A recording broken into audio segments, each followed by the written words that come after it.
E o nosso objetivo aqui hoje é tentarmos trazer um pouco de ah, clareza para vocês a respeito do papel do Brasil nas relações, principalmente durante os processos de paz no Oriente Médio, né? Então, é comum a gente olhar para o Oriente Médio, para os processos de conflito, para os processos de tentativa de resolução de conflito, e sempre imaginarmos a atuação de grandes atores, de grandes potências internacionais, como Estados Unidos, como os países da União Europeia, França, Reino Unido, mais recentemente também o aumento da presença chinesa, Rússia, e a gente costuma olhar sempre para esses atores, né? Mas o Brasil, por mais que esteja aí numa distância considerável da região, por mais que esteja também numa posição muito inferior em termos de poder internacional e poder diplomático em relação às grandes potências, vamos aprender que o Brasil, durante alguns processos, buscou uma maior participação nos processos de resolução do conflito no Oriente Médio e vamos tentar também entendermos aqui por que o Brasil se credenciou como um ator importante nessas dinâmicas e de fato, quais foram os resultados dessas tentativas, dessas iniciativas que o Brasil compôs para trazer aí uma maior estabilidade na região, né? Então, sem mais delongas,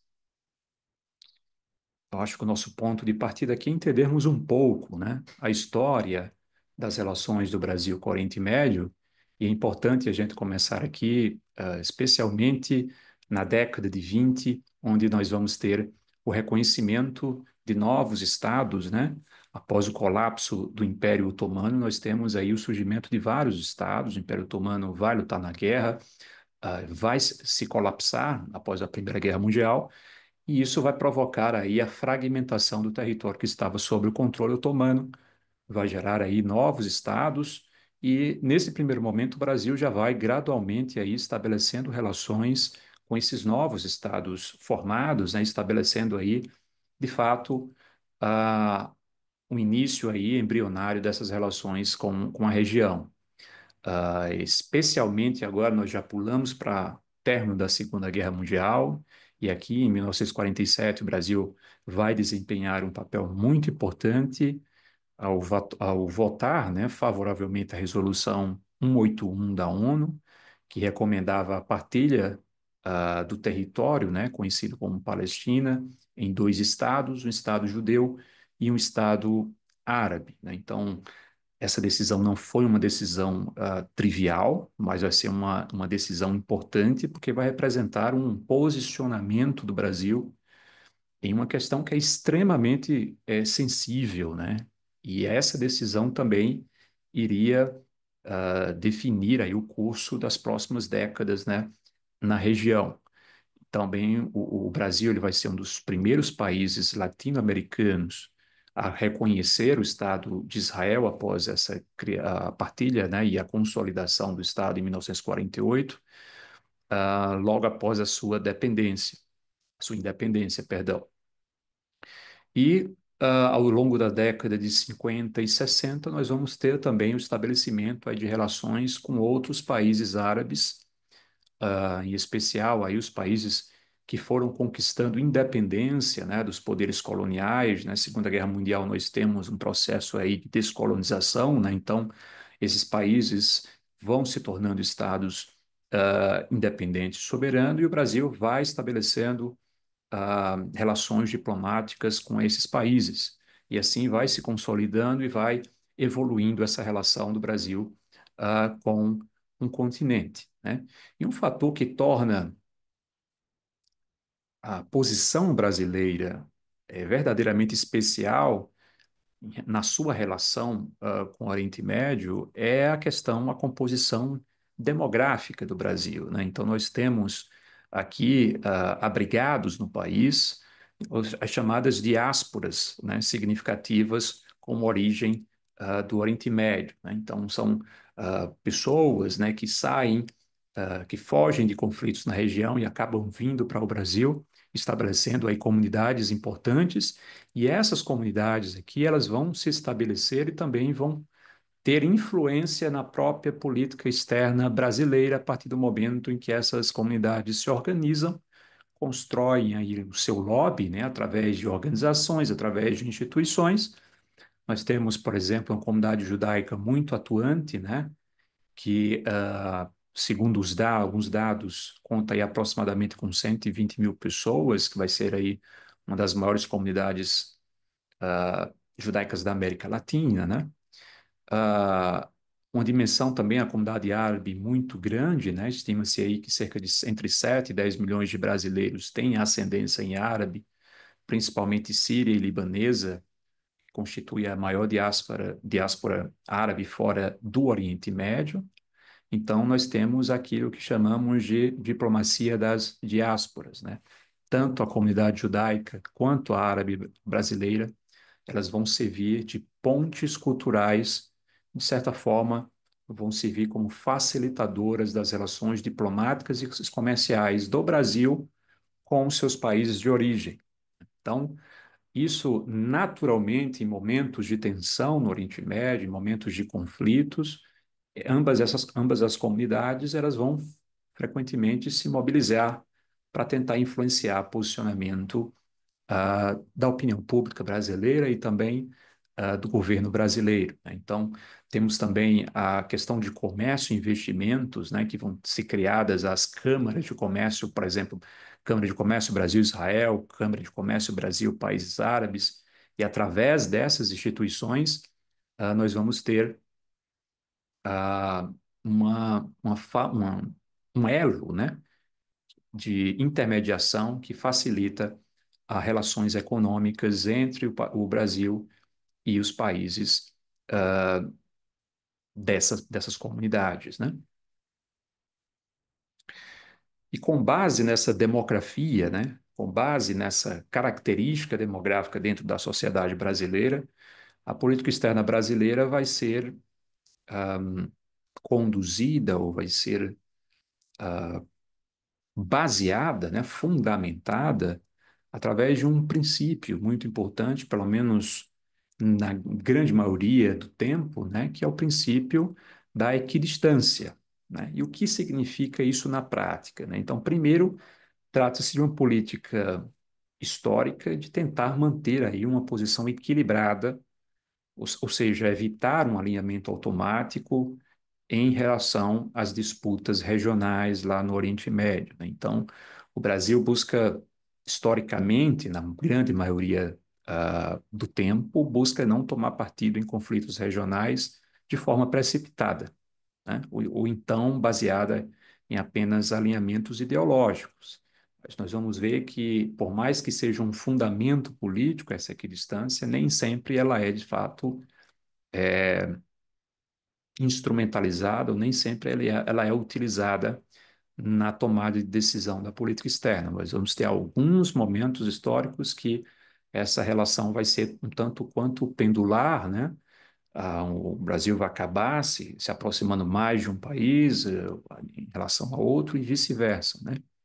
Então, ah, como vimos a composição demográfica brasileira vai exercer a influência, um certo tipo de influência moderadora na política externa. Então, quando o governo brasileiro precisa tomar decisões sensíveis, que são relacionadas ao Oriente Médio, essas comunidades de origem árabe, judaica, por exemplo, frequentemente se manifestam tentando aí gerar um contrapeso que é natural, próprio do sistema democrático, né? E há também interesses comerciais que estão interligados a tudo isso. O Brasil mantém relações comerciais, por exemplo, com Israel na área de defesa, na área de tecnologia, também com os países árabes, especialmente em termos de exportações agrícolas, importações de petróleo, fertilizantes, por exemplo. Então, essa interdependência, né, econômica do Brasil com esses polos, esses diferentes polos dentro do Oriente Médio, ela reforça a necessidade também do Brasil manter boas relações com esses diferentes atores regionais, né? Então, com base nisso, né, ao longo do tempo, o Brasil vai construir aí um capital diplomático muito importante nas relações internacionais, né, que é a credibilidade.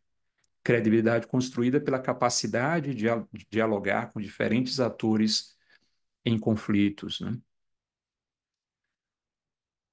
No entanto, implementar esse equilíbrio, né, essa equidistância na política externa, ela vai requerer aí mecanismos específicos, né, e práticos, né? Como isso vai ser implementado na prática? Então, por exemplo, nós temos uma dessas estratégias seriam as visitas oficiais balanceadas, né? Então, o Brasil tradicionalmente realiza visitas de Estado de alto nível, né? Tanto em países árabes quanto em Israel, muitas vezes em sequência, né?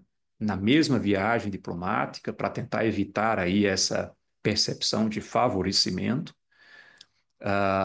Isso também é exercido, pode ser exercido no voto em organizações internacionais. Então, ah, o posicionamento brasileiro tem que ser, na maioria das vezes, ele procura ser calibrado, né, geralmente apoiando resoluções equilibradas e procurando se abster aí de casos mais polarizadores, né? Repito, isso aqui esses mecanismos não são aplicados sempre, nem em todos os governos. Estamos falando aqui de linhas gerais, mas nós vamos em breve trazer também alguns pontos fora da curva, né? Mas outro mecanismo utilizado aí para a implementação desse equilíbrio é o uso da termologia específica e cuidadosa em pronunciamentos oficiais sobre crises regionais. Nós vamos ver essa questão muito problemática recentemente, né? Nas notas do Itamaraty a respeito da guerra em Gaza, né? Nos discursos também do presidente Lula, e a gente vai entender lá no final da nossa discussão também como isso é aplicado em alguns governos e em outros não. E também outro mecanismo de implementação desse equilíbrio, essa equidistância, são as consultas com comunidades judaicas e árabes no Brasil, antes de tomarem decisões importantes, né, serem tomadas. Mas existem desafios, né? Desafios significativos para a manutenção desses desafios, desse equilíbrio, perdão, que são, eu trouxe aqui 4 pontos em especial, né? Nós temos aqui as pressões domésticas, que são a mobilização política dessas comunidades, especialmente em momentos de escalada de tensão. Nós temos também pressões internacionais, né, que ou seja, a tentativa de grandes potências, né, de influências de órgãos, de instituições, para tentar influenciar o posicionamento brasileiro em favor de um dos lados. A própria polarização ideológica interna, isso que é uma coisa mais recente, né, essa tendência recente de vincular posições sobre o Oriente Médio a alinhamentos ideológicos dentro da política externa, dentro da política doméstica brasileira. E nós temos também o fato de conflitos e crises mais agudas que geram aí um cenário onde há uma dificuldade, né, na manutenção do equilíbrio, como conflitos violentos, os ataques de grupos terroristas, o início de guerras de grande proporção, como a gente viu recentemente em Gaza e também no Líbano.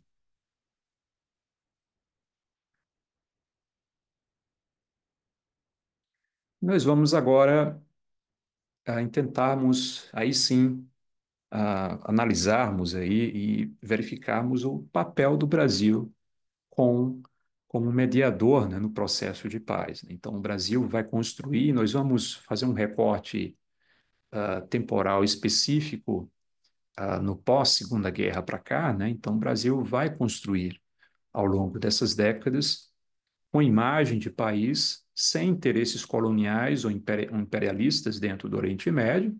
Isso já traz uma credibilidade ao país, haja vista que a grande maioria dos países que se envolvem em termos geopolíticos no Oriente Médio são países com históricos, né, imperialistas ou coloniais, potências coloniais.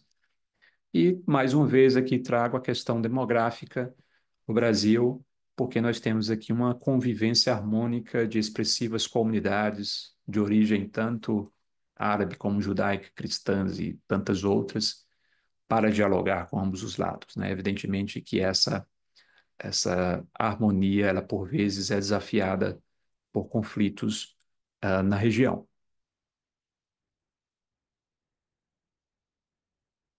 Então, quais são os fundamentos da capacidade mediadora do Brasil, né? Então, quais são os elementos que podemos aqui, mais uma vez, levantarmos, né? Que credibiliza o Brasil a ser um ator importante na região e por ser aceito na região historicamente como um ator aí, um intermediador, né? Então, essa credibilidade multirregional, como a gente já comentou, essa composição demográfica que a gente também já comentou, uma tradição pacifista, ou seja, o histórico de relação pacífica de conflitos fronteiriços. A nossa última guerra externa foi no século XIX, a Guerra do Paraguai, o que traz aí podemos ser considerado um país pacifista, e também o não alinhamento histórico, né? A ausência de vinculações automáticas com potências globais em questões relacionadas ao Oriente Médio. Então, essas questões credibilizam o Brasil também a exercer essa capacidade mediadora, né? E agora a gente já vai caminhar aqui para os eventos, né? Para alguns eventos que onde a presença do Brasil foi importante, de certa forma, trouxe, em termos de política externa, alguma relevância e alguma importância para o Brasil, mas como vamos também investigar, nem sempre os resultados foram de acordo com aquilo que o Brasil, a política externa brasileira, desejaria. Então, um desses primeiros envolvimentos do Brasil na região foi na crise de Suez, né? Então, o que é que aconteceu na crise de Suez? Nós temos em 56 o Egito, que vai nacionalizar o famoso canal de Suez, né? Naquele momento, esse canal era administrado por França e por Grã-Bretanha, né? Então, nós tivemos, obviamente, a partir dessa nacionalização, uma reação da Grã-Bretanha, da França, também de forças israelenses, que se sentiram ameaçados ali pelo controle desse canal por parte do Egito, que poderia privar aí ah, o acesso a navios, a mercadorias, ao comércio naquela região. Então, houve uma reação que vai desencadear aí uma crise internacional de grande envergadura em 1956, e nós tivemos eu acho que 56, evidentemente, já a lógica da Guerra Fria se faz presente nesse conflito. Então, sob pressão soviética e com a mediação dos Estados Unidos e da ONU, foi estabelecido um cessar-fogo, né? E a partir desse cessar-fogo, nós tivemos ah, uma iniciativa para tentar garantir a paz na região, né? Que foi a criação da Força de Emergência das Nações Unidas, que vai ser a primeira força de paz da ONU. Então, o Brasil estava, naquele momento, no governo do Kubitschek, né? Juscelino Kubitschek, e ele vai tomar a decisão de participar dessa missão em 1957. O governo brasileiro vai ver, né, essa oportunidade como esse evento, né, essa iniciativa, como uma oportunidade diplomática para fortalecer o prestígio internacional do país, né? Então, internamente também havia um debate entre duas correntes militares, né, os nacionalistas, que defendiam a autodeterminação e autonomia dos povos, e também os liberais conservadores, que eram mais favoráveis aí ao alinhamento com o Ocidente, né? Então, a visão liberal conservadora vai prevalecer e o Brasil vai enviar tropas para o Egito. E essa participação ela vai ser importante porque ela vai consolidar aí as relações do Brasil com os Estados Unidos naquele momento e vai ampliar também a inserção brasileira em missões de paz da ONU, né? No entanto, essa missão ela foi considerada bem-sucedida somente até 1967, quando nós, ah, quando 67, quando vai ascender a Guerra dos Seis Dias, né? A Guerra dos Seis Dias, e essa guerra vai ser aí vai levar aí a retirada dessas tropas da região, né? Então esse foi o primeiro envolvimento do Brasil em processos de paz, né? Especificamente ali na região do Oriente Médio. Nós vamos pular alguns anos agora e nós vamos para 2011, onde nós temos um outro evento aqui importante, né, para sermos, para discutirmos, que é o posicionamento do Brasil sobre a guerra do Líbano, né? Então nós temos a crise, perdão, da Líbia, não do Líbano. A crise da Líbia em 2011, o Brasil ele vai tentar aí demonstrar, durante a gestão do governo Dilma, uma postura independente à medida em que ele vai se abster da votação da resolução 1973 do Conselho de Segurança da ONU, que autorizava, entre outras coisas, a intervenção militar contra o regime de Gaddafi. Então, autorizava também uma zona de exclusão aérea e ações militares contra o regime de Gaddafi, né? Então, essa decisão vai refletir, de certa forma, alguns princípios tradicionais da diplomacia brasileira, que são os princípios da não intervenção militar, da defesa de soluções negociadas, né? Então, o Brasil vai expressar, principalmente naquele momento, uma certa preocupação com o conceito de responsabilidade de proteger, né? Um conceito importante dentro do direito internacional, e o governo brasileiro utilizou essa preocupação com a responsabilidade de proteger, principalmente efetuando uma crítica aí da utilização desse, dessa responsabilidade de proteger para justificar intervenções, mas sem um plano claro para o pós-conflito, né? Então, o governo Dilma ele vai criticar a ampliação dos ataques além do previsto na resolução, argumentando que a operação ele tinha se transformado em uma ação para a mudança de regime e não para o estabelecimento de um cenário de maior estabilidade, né?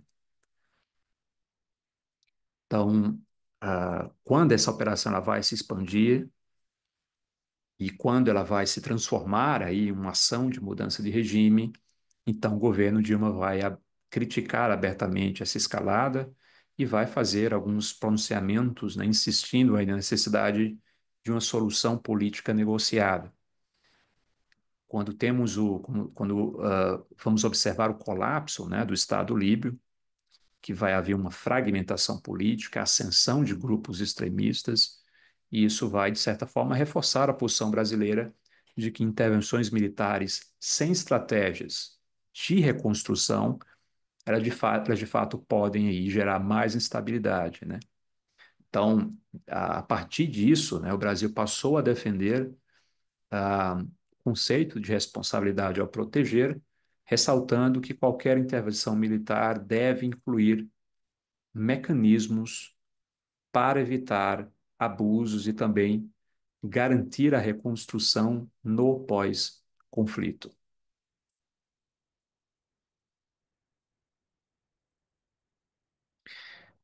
E um terceiro evento, né, que merece ser destacado aqui na nossa conversa de hoje é a Conferência de Anápolis, né? É uma conferência que é um momento que vai representar um momento importante para a diplomacia brasileira, porque foi um momento em que o Brasil foi convidado a participar dessa conferência que tinha por objetivo retomar o processo de paz israelo-palestino após a chamada Segunda Intifada. Então, o convite veio pelo Departamento de Estado dos Estados Unidos, de certa forma vai representar aí um reconhecimento, acredito que eu posso dizer até inédito, da relevância brasileira para os processos de paz no Oriente Médio, e o Brasil ele vai ser incluído em uma seleção bem restrita de países, né, que não estavam diretamente ligados no conflito, né? Então, temos também a presença da China, da Índia, da própria África do Sul também. E durante essa conferência, o Brasil foi chefiado, né, pelo, naquele momento, ministro das Relações Exteriores, Celso Amorim. E naquele momento, o ministro defendeu, a diplomacia brasileira defendeu a solução de dois estados. Também o Brasil vai começar a se articular em países próximo, né, dos países emergentes, né, que estavam naquela onda de o início dos BRICS ali, e também o Brasil vai se aproximando de países árabes mais moderados também. E nós tivemos nessa conferência os participantes, evidentemente, Israel, a Autoridade Nacional Palestina, Estados Unidos, Rússia, União Europeia, ONU, Liga Árabe e também outros países convidados, como foi o Brasil, né? Então, os resultados da conferência foi um compromisso formal de negociação para um acordo de paz que seria realizado até 2008, mas que de fato não foi concretizado, né? Então, para o Brasil, o que é que representou de fato esse convite, né? Então, o convite vai ser esse reconhecimento da relevância do Brasil em processos de paz, porque o Brasil ele foi incluído em uma seleção muito restrita de países que não estavam diretamente envolvidos no conflito, né? Como a gente já falou. Então, e uma percepção doméstica que foi que a percepção de que o Brasil ali havia conseguido almejar, principalmente naquela ah, uma época de grande crescimento da influência da diplomacia brasileira, que foi nos primeiros anos, primeiros dois mandatos do governo Lula, né, que se envolveu bastante com iniciativas externas.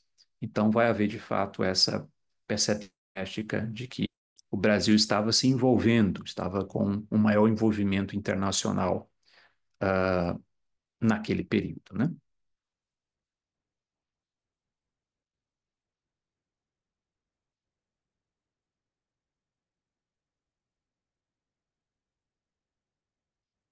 Então, a atuação brasileira pode ser resumida numa defesa de solução de dois estados, ah, numa articulação com outros atores, né, a coordenação com países árabes moderados e também países emergentes.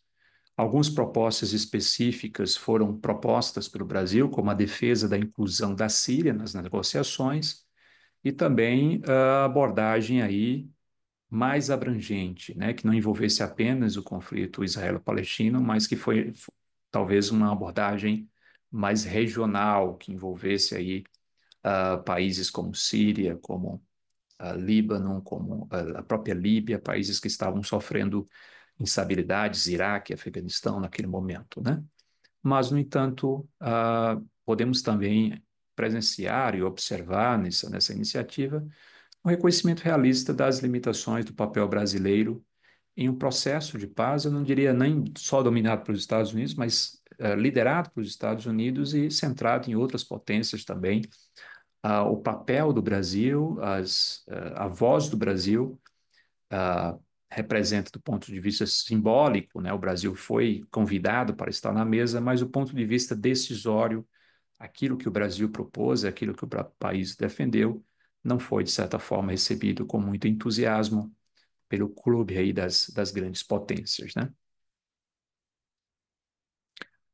Então, alguns desdobramentos, né, após essa conferência para o Brasil, nós tivemos uma intensificação da diplomacia regional, ou seja, visitas presidenciais e ministeriais do Brasil, né, a Israel, a Palestina e também a países árabes nos anos seguintes.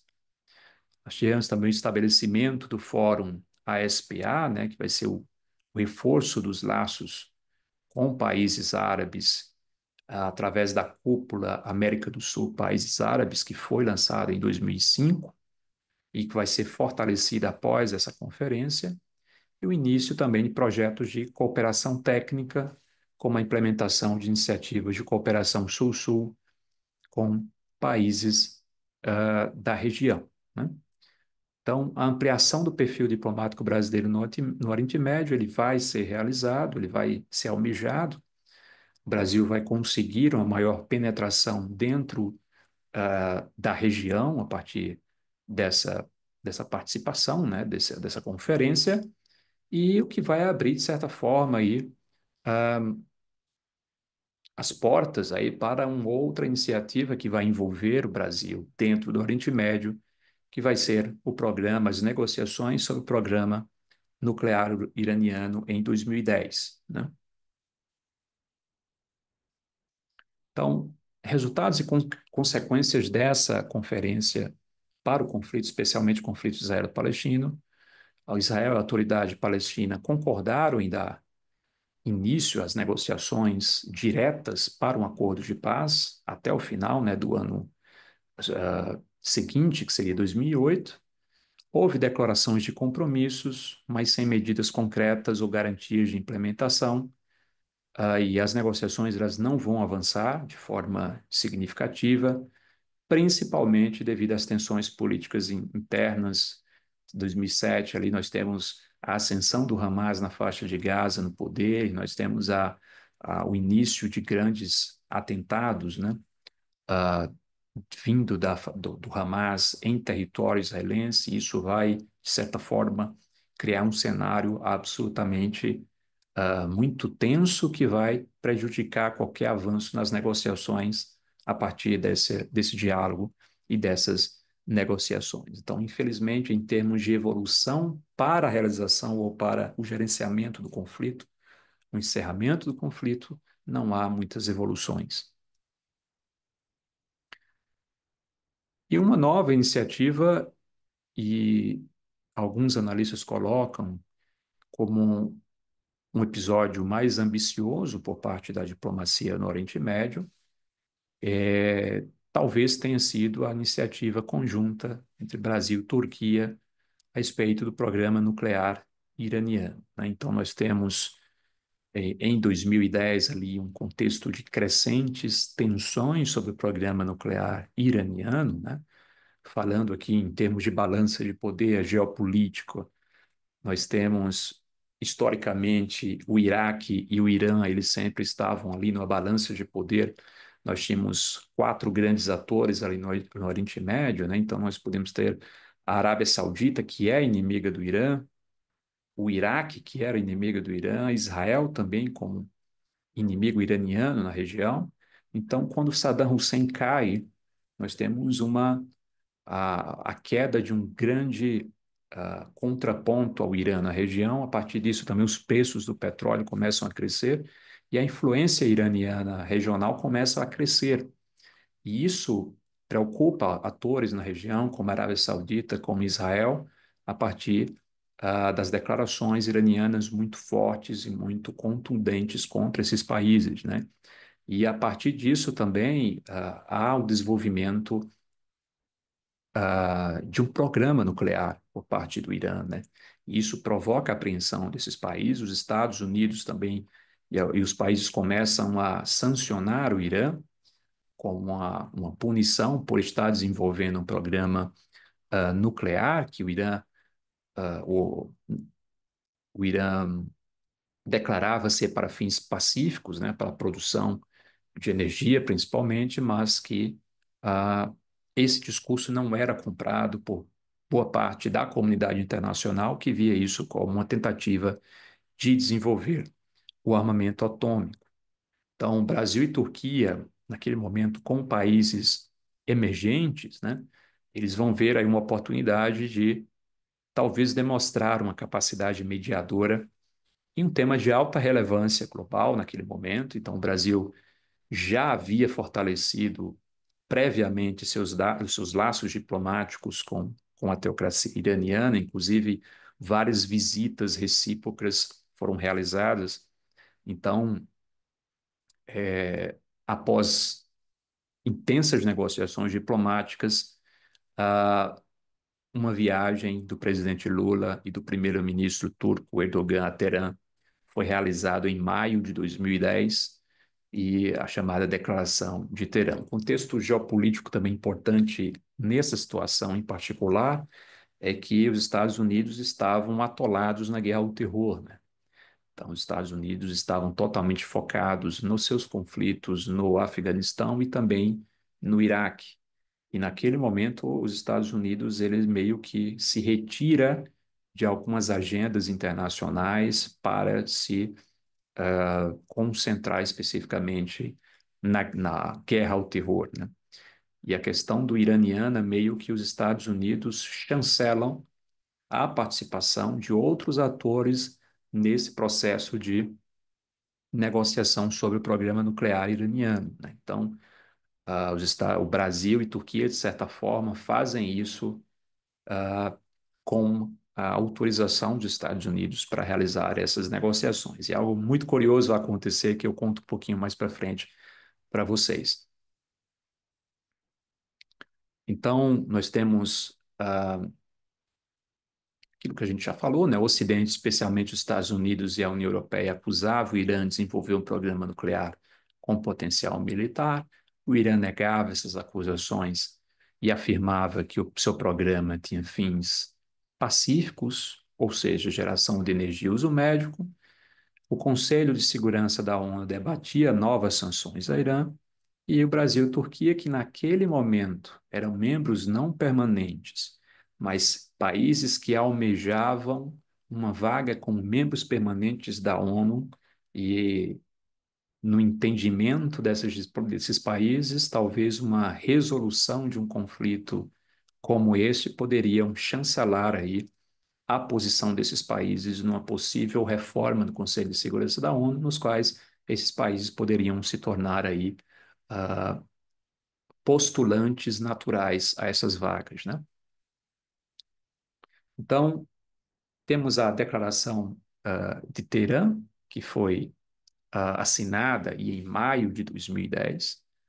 Foi o que é que essa declaração, o que é que esse acordo de fato estabelecia. Então, o Irã se comprometia a enviar 1.200 quilos de urânio que estavam apenas levemente enriquecidos, né, numa porcentagem de 3,5%. Esse urânio iria para a Turquia. Em troca, o país receberia 120 quilos de urânio enriquecido a 20%, né?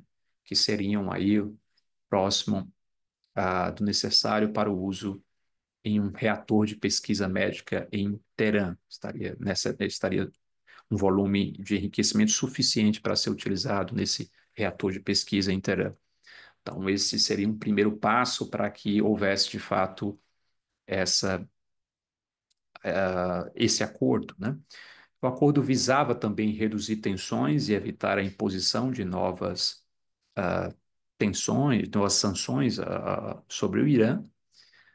E, no entanto, nós vamos ter uma reviravolta nesse acordo, né? Que vai ser a rejeição aí de Estados Unidos e aliados europeus que vão rejeitar o acordo alegando que ele não abordava questões fundamentais, como, por exemplo, a continuidade do enriquecimento de urânio por parte do Irã.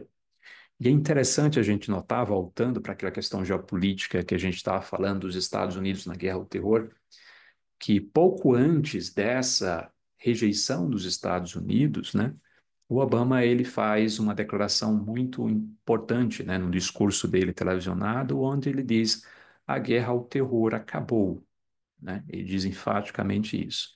E no discurso dele ele diz: a guerra ao terror acabou e agora os Estados Unidos vai retomar ao seu lugar no mundo, né? Então, esse discurso é particularmente muito simbólico, porque, em outras palavras, ele está dizendo: Brasil, Turquia, vocês que estavam brincando de solucionar conflitos, e- eu- saiam do playground que agora nós voltamos a os lugares que havíamos nos retirado. Então, os Estados Unidos se retiram, não aprovam no referendo esse acordo,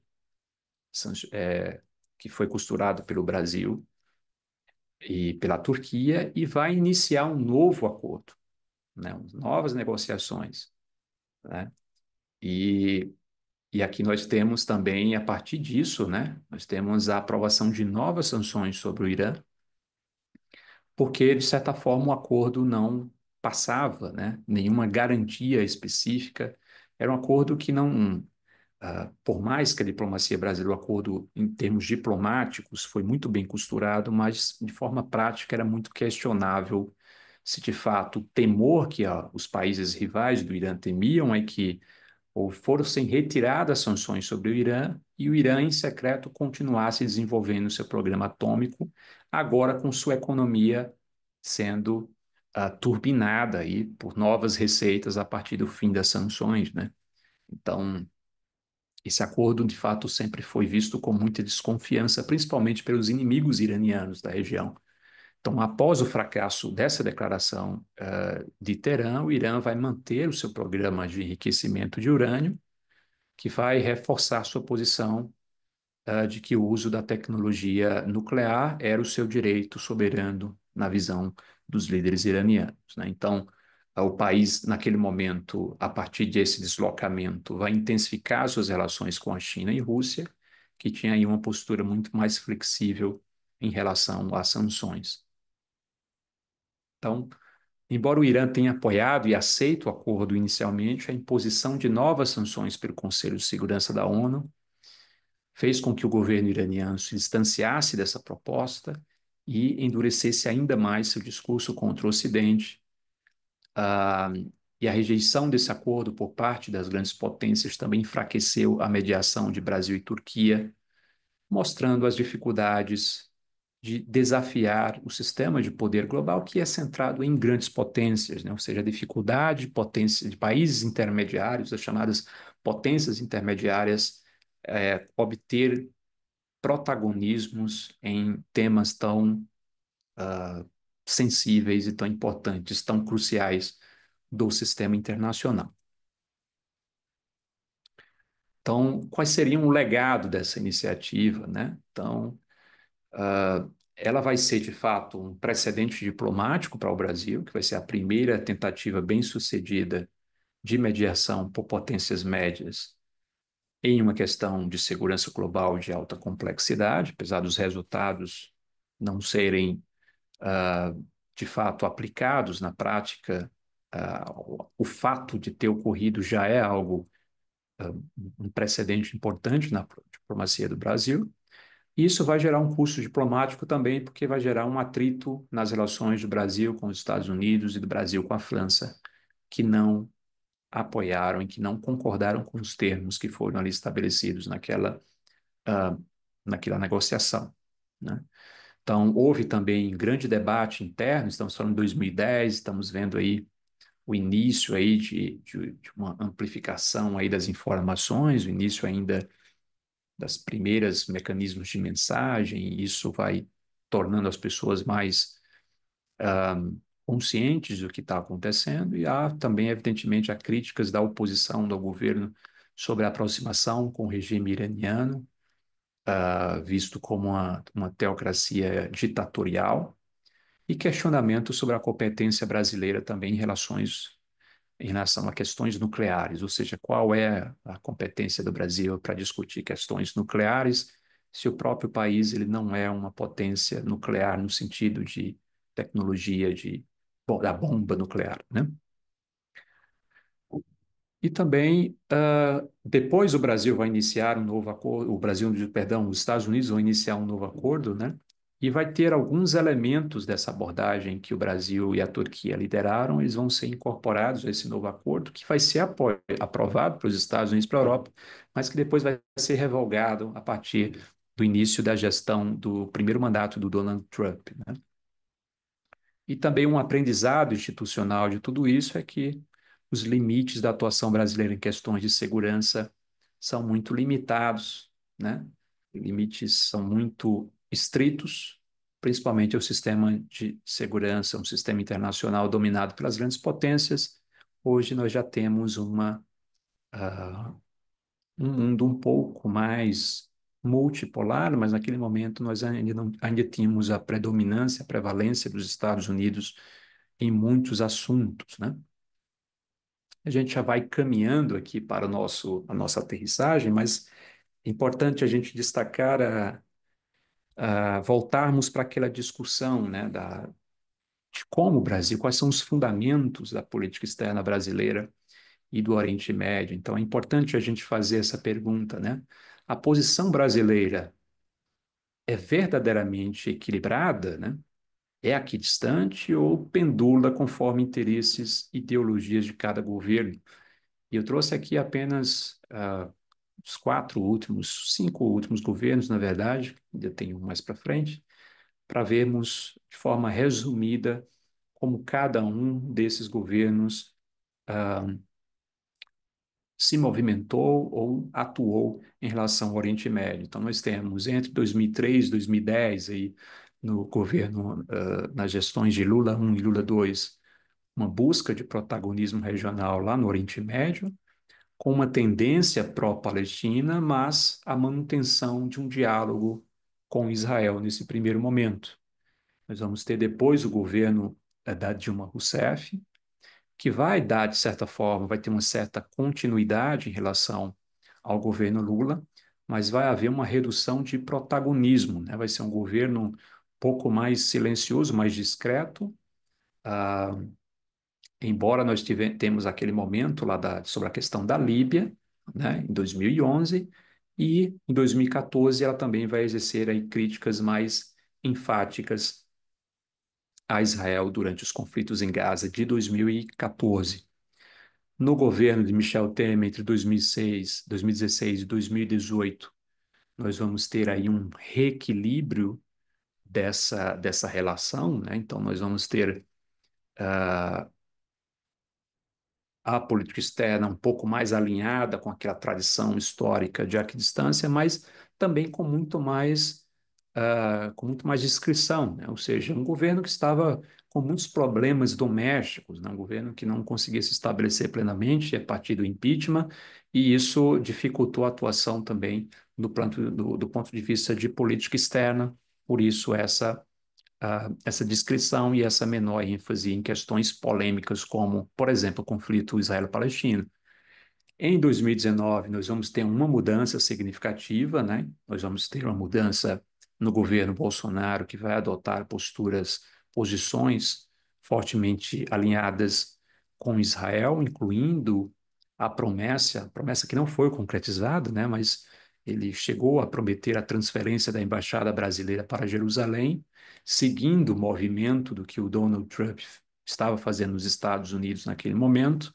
E também no âmbito da ONU, durante esse período, o Brasil esteve alinhado com Israel em questões de votação na ONU a respeito de conflitos e de temas sensíveis no Oriente Médio, né? E o último governo que a gente pode analisar um pouco é o que a gente pode chamar de Lula 3, né? Que vai ser um novo governo e que então vai gerar novas rupturas, né? Então, nesse retorno ao governo, o presidente Lula ele vai elevar o tom, especialmente a partir do conflito que iniciou no 7 de outubro, com o ataque do Hamas, a resposta israelense contra o Hamas, depois o conflito contra o Hezbollah no Líbano, e nós temos algumas questões que, de certa forma, geraram atritos muito fortes entre o governo brasileiro e o governo israelense, como, por exemplo, uma declaração que o Lula fez em fevereiro de 2024, quando comparou a ação militar israelense em Gaza ao genocídio nazista, né? Essa declaração vai levar Israel a declarar o persona non grata, também convocar o embaixador brasileiro para uma reprimenda pública. Em maio de 2024, o Brasil também vai retirar seu embaixador em Tel Aviv, não vai substituí-lo, o que vai reduzir aí o nível das relações diplomáticas entre esses dois atores. Lembra no comecinho da nossa conversa que um dos elementos que mantém que são responsáveis por manter esse equilíbrio, né, essa equidistância em termos de conflitos no Oriente Médio, são os termos diplomáticos, as palavras que têm um impacto muito importante, né?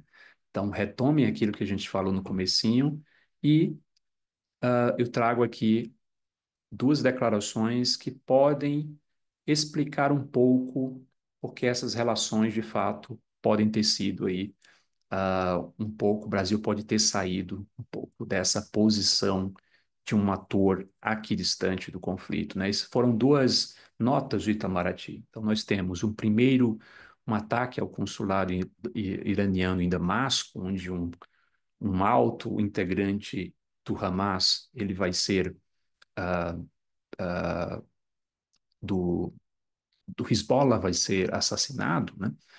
E nós temos ataques do Irã a Israel. Então, no jogo das palavras, muitas das críticas que a diplomacia brasileira nesse governo ela recebe é porque as palavras elas dizem muito sobre o posicionamento de um país.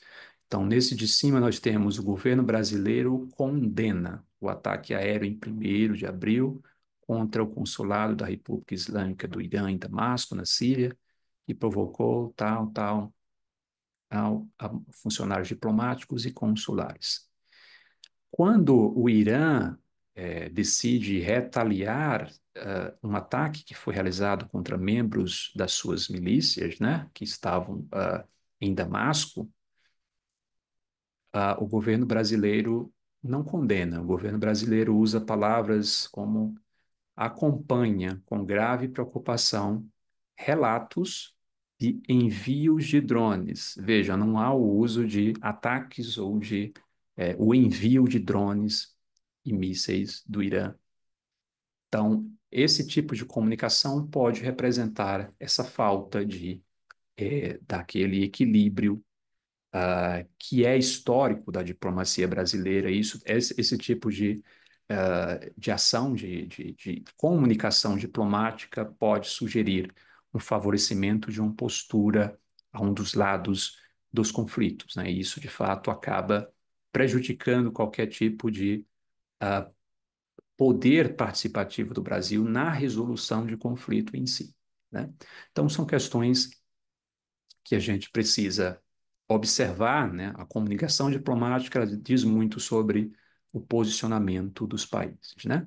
Então, para encerrar a nossa conversa, né? Então, nós temos desafios atuais e perspectivas futuras, e eu trago mais uma vez essas três questões que a gente já se expôs a elas no início da nossa conversa, que são as pressões domésticas, questão eleitoral.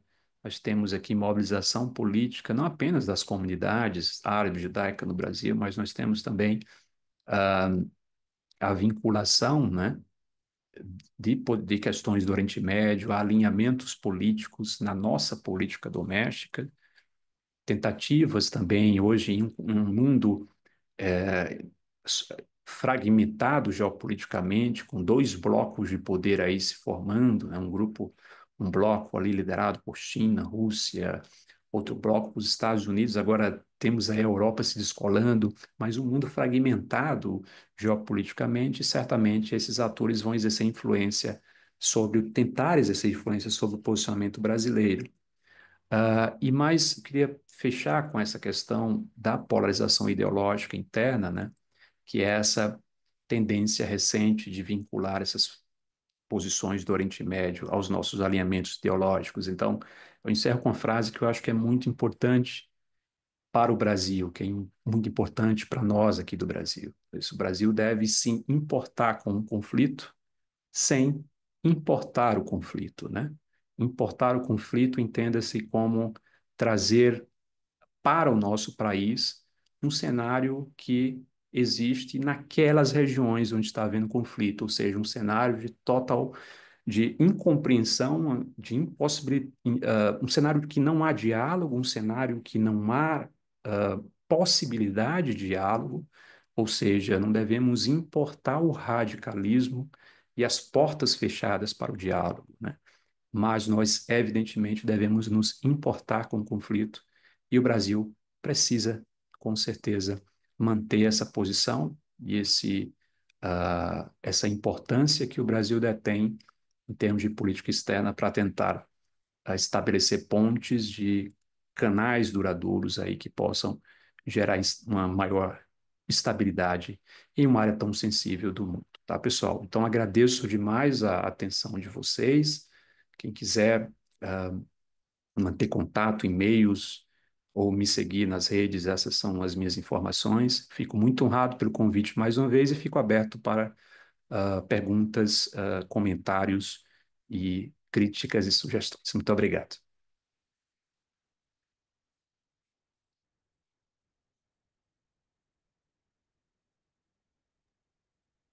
Muito obrigada, professor Cássio, pela excelente aula, como sempre. Mandaram aqui só no Q&A sobre o link de registro de presença. Ele está agora no chat, então, por favor, eu peço que se atendem. Não, ele foi, perdão, estava só com os palestrantes. Agora está acessível a todos no chat. Eu vou Pronto. Então, vocês estão com acesso ao registro de presença, por favor, se atentem a ele e preencham com o e-mail, o nome, todos os dados corretamente, porque é a partir deles que a gente vai fazer o certificado de horas complementares. E eu gostaria, né, também de encorajar vocês a fazerem perguntas sobre a exposição do professor Cássio.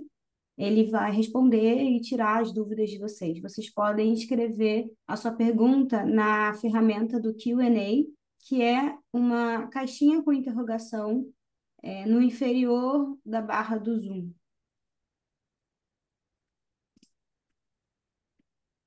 Bom, já temos aqui uma pergunta. Ô, Mariana, antes de a gente passar para as perguntas, está dizendo que o formulário não está mais aceitando respostas. Eu vou verificar agora, um segundo. Tá, eu vou fazer assim, eu leio as perguntas enquanto a Mariana verifica essa questão. Obrigada. Vamos lá, pessoal. Primeira pergunta é a pergunta da Isabela Alves. Isabela Alves, desde já muito obrigado pelo questionamento. Por que o governo Lula, professor Cássio, consideraria retirar o embaixador brasileiro de Tel Aviv devido às políticas do governo israelense em relação aos palestinos, mas não tomou medida semelhante em relação ao embaixador brasileiro em Ankara, capital da Turquia, apesar das ações de Erdogan, presidente turco, contra os curdos apresentarem semelhanças em relação aos israelenses com os palestinos? Uma excelente pergunta, Isabela. São questões de fato que demonstram um pouco de um posicionamento bem mais ideológico nesse retorno do Lula, né, ao governo. Então, de fato, ele tem a percepção que eu tenho, e eu até escutei o Ciro Gomes, né, durante uma recente entrevista dele, né, e ele conhece muito, já foi ministro do Lula e tal, e ele disse, né, ele falou e disse, olha, o Lula voltar ao governo agora, ele vai viajar o mundo e ele vai se preparar um cenário para que os historiadores escrevam algo bom sobre ele nos livros de história. Então, ele não está muito preocupado com as consequências, mas ele está mais preocupado com a narrativa, né, desse final de carreira política dele, né? E isso pode estar levando ele a tomar algumas decisões que podem ser não compatíveis com a nossa tradição histórica, né? Eu acho que isso é lamentável porque, de certa forma, a nossa tradição diplomática é uma das tradições mais conhecidas e mais respeitáveis no cenário internacional. Ao mesmo tempo, a gente vive um momento de grande frenesi no cenário internacional, um momento de transição de poder no cenário internacional, e isso faz com que ah, posicionamentos mais equilibrados estejam cada vez mais raros na política internacional, né?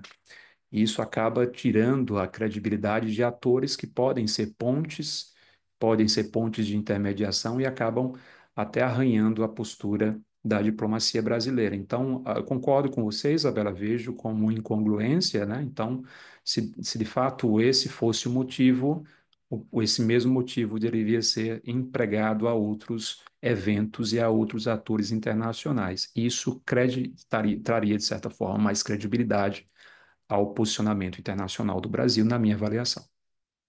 Obrigado, professor Kécio. Antes de a gente continuar nas perguntas, só para avisar que o formulário para preencher já está no chat, devidamente corrigido. Obrigado pelo aviso, pessoal. Podem ali já preencher com seus nomes e seus dados, que vai funcionar certinho. Continuando para as perguntas, professor Kécio. Professor, você acha que o Brasil ainda espera essa vaga no Conselho de Segurança? Ou essa falta de interesse na cadeira permanente pode influenciar a mudança, de postura do presidente Lula? Ah, ainda espera a vaga. Desculpa que cortou o áudio aqui, Augusto. Eu Vamos estou lá, tendo. vou repetir. Professor, você acha Tá. que o Brasil ainda espera uma vaga no Conselho de Segurança? Ou a falta de interesse numa cadeira permanente pode, influenciar a mudança de postura do presidente Lula? Porque, na verdade, essa discussão da reformulação do Conselho de Segurança da ONU, ela meio que esfriou, né, nos últimos anos. De fato, isso passou a ser muito pouco discutido agora dentro da política externa brasileira. Houve um tempo que, sim, era uma agenda dentro da política externa e era uma ambição dentro da diplomacia do Brasil, especialmente nos primeiros anos do governo Lula, na primeira gestão da Dilma, de tentar, através dessa maior inserção internacional, credenciar o Brasil para um Conselho de Segurança. Hoje, nesse mundo fragmentado, é praticamente impossível a gente ter hoje uma reforma nesse momento, né? Porque nós temos uma grande polarização internacional, uma grande transição de poder internacional, e isso faz com que, de certo modo, ah, qualquer ampliação do Conselho de Segurança teria que ser por consenso, então os 5 membros, eles todos têm que estar muito bem alinhados quanto a isso, o que nesse momento é muito pouco provável de ocorrer, né? Então, nesse momento, eu concordo com você, a falta desse interesse permanente, ou eu diria que a falta da possibilidade de uma reforma no Conselho de Segurança pode estar dando aí uma margem para o Lula exercer uma postura menos equilibrada e um pouco mais direcionada a um desses polos de poder.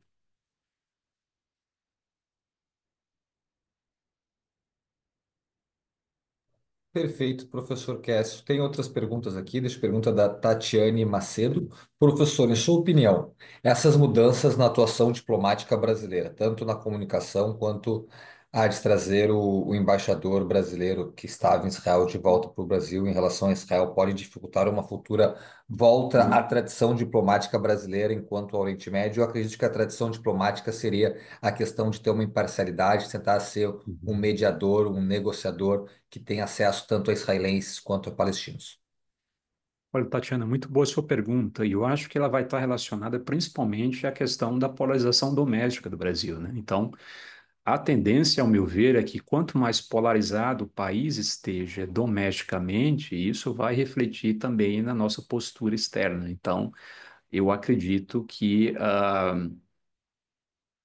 nesse momento, pelo menos nos próximos anos aí, enquanto mantivermos essa polarização doméstica, eu acredito que esse equilíbrio, nós ficaremos mais distantes desse equilíbrio, né?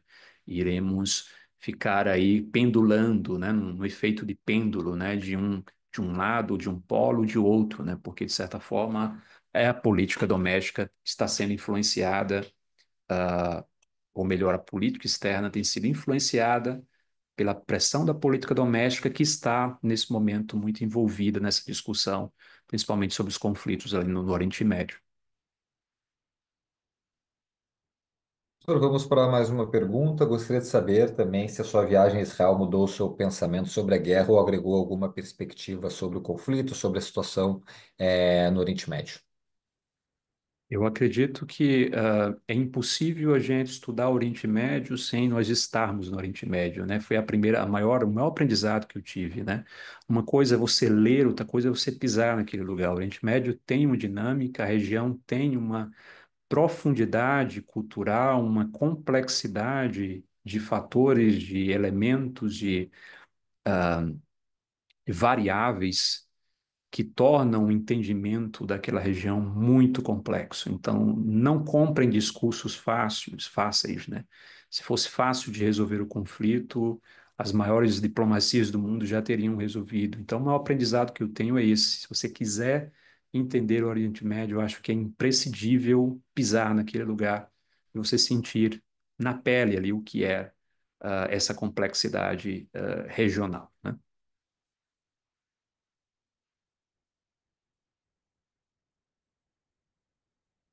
Perfeito, professor.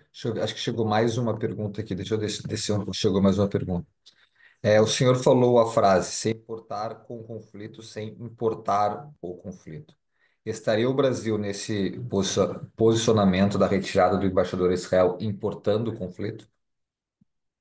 Eu acho que é um dos elementos, eu acho que nem é o mais importante, né? Mas eu acho que é a, a, a participação de discursos e de narrativas próprias dos atores que estão em conflitos, quando a gente importa as narrativas, né? Então, quando você tem dois grupos muito polarizados e antagônicos e a gente compra uma das narrativas desse grupo. Eu acredito que tem como você ser crítico a posicionamentos de um grupo, de modo que você não precise comprar as narrativas do grupo opositor, estabelecendo sempre ali um equilíbrio de que não é você que está no conflito, né? Então, uma visão de fora. E eu acho que importar o conflito é quando as narrativas dos atores que estão em conflito são incorporadas sem a nosso crivo, sem o nosso filtro de uma realidade brasileira, de uma realidade de quem está fora. Então, eu acredito que esse é a principal questão, né? Perfeito, professor. Vamos ver se tem mais alguma pergunta. Acredito que não. Só para resolver um probleminha aqui que uma aluna pediu o link novamente do, do, do preenchimento aqui. Deixa eu ver se a Mariana já mandou. Achei aqui. Peraí. Acabei de enviar aqui no Acabou chat. de enviar. Perfeito, Mariana. Pessoal, só para informar, alguém mais tem mais alguma dúvida, alguma pergunta para aproveitar que a gente tem mais alguns minutinhos, senão a gente já vai encerrar agora, junto com a Maria Fernanda, aqui representando a Liga também, para a gente se encaminhar para amanhã para a próxima aula.